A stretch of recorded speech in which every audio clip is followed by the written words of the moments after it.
The Ocean Race Europe teams now have just under 200 nautical miles to go to Portsmouth on leg one. That's the 5 yachts that are still remaining in the race, but there are 2 yachts left in Kiel after that collision that we saw during the start.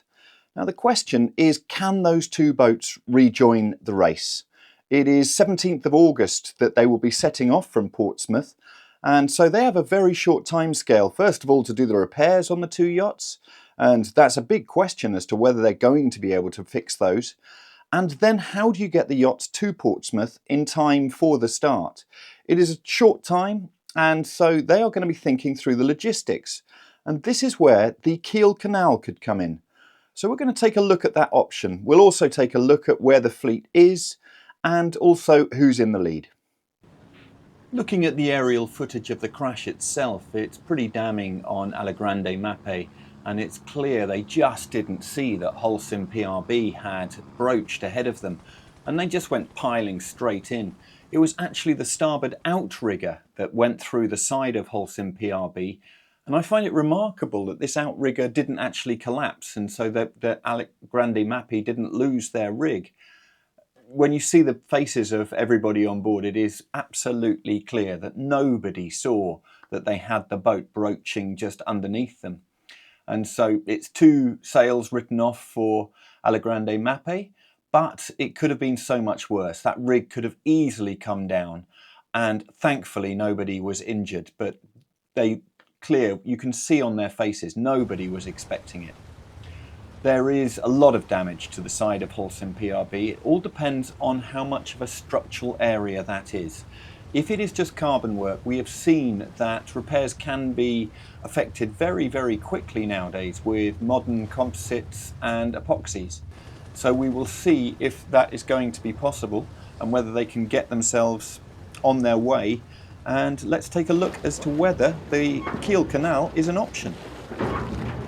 So I did a bit of research into the Kiel Canal. It's 98 kilometres long and crosses all the way from Kiel to the North Sea. It has a 40-metre height restriction, and an IMOCA mast is 29 metres, so they can navigate it with the mast up. The speed limit is 8 knots or 15 kilometres an hour. So at that speed, it would take just over 12 hours to get to the North Sea, at which point they can then just cross to Portsmouth. And so they may be able to make it in time for 17th of August, as long as they can leave quite soon. One of the restrictions, though, is any yachts over 15 metres must navigate the channel under their own power. I'm sure, though, that they could probably get special permission for having a chase boat or a pair of chase boats to help them through the channel and keep them at 8 knots during the transit. It would also give time for the repairs to bond properly.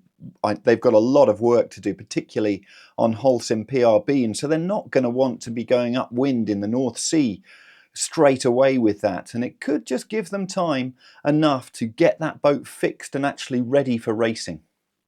Looking as the fleet set off from Kiel, and those 2 boats just returned to Kiel so soon after the start, the tactical options as they made their way north towards the northern tip of Denmark, which is at Skagen, were pretty limited. There were a couple of tacks, but then it was as they rounded the headland, they had those upwind conditions that they had to contend with as they got into the North Sea.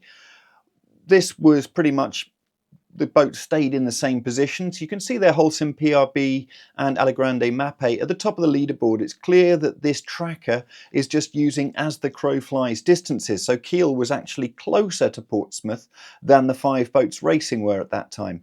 Once they'd done their tacks, again, it was pretty processional up to the point that they now are just 200 nautical miles from Portsmouth. And so the options have been pretty limited. And so we're going to see how this plays out as they get into Portsmouth. But at the moment, we've got Biotherm in the lead, Team Paprec Arkea in second, Team Malaysia third, Bewater Positive fourth, and Team Amala fifth.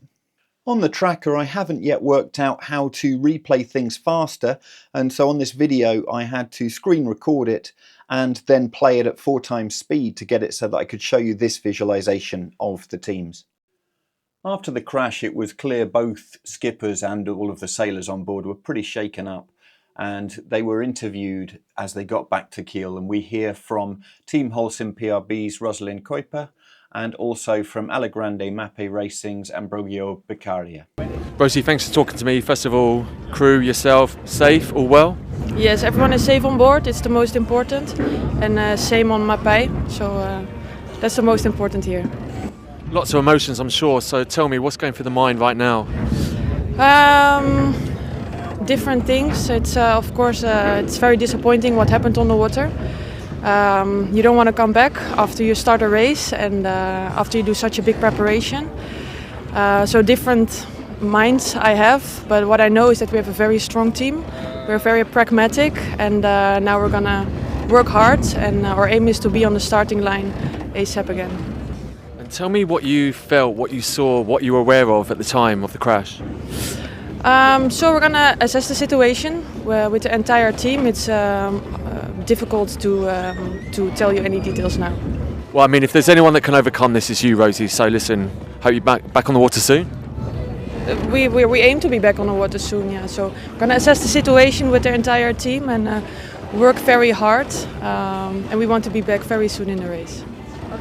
You were very excited to get going, and obviously this is not what anyone wants.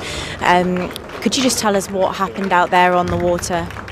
Yeah, it happens that we were sailing, there was some wind, very close racing, and we have an accident with Holcim. And our outrigger get in their hull, and hopefully no one is hurt. This is the most important for sure, this is first of all. And then both of the boats are here in the pontoon, so it's a sad moment for everybody, and we will see if we will be able to continue. It's obviously not where you want to be, however, you have recently overcome a lot of damage with the boat. Your team have proved that they can do it. Is this a double comeback? I hope, but for the moment it's really impossible to say, and it's also difficult to ask the team to do another effort, because it was a hard month for everybody, and now we still don't know what happens to the boat, so we will check if it's difficult or it's easy to go back to the sea. I don't think it's gonna be easy, but we will see.